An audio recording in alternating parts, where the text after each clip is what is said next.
দেখো বন্ধুরা, আজকে খুব সুন্দর রোদ উঠেছে, এই জন্য আচারগুলো সব রোদে দিয়ে দিলাম। রোদে না দিলে আবার নষ্ট হয়ে যাবে। এই দেখো কত রকমের আচার বানিয়েছি।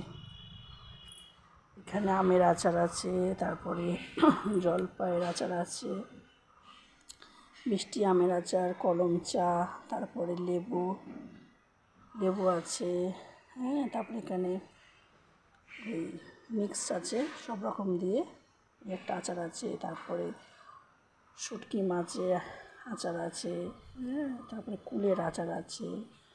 সব রকমের আচার আমি বানিয়েছি।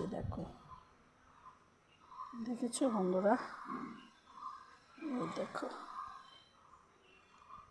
এর কাছে কোনটা ভালো লাগলো অবশ্যই জানিও।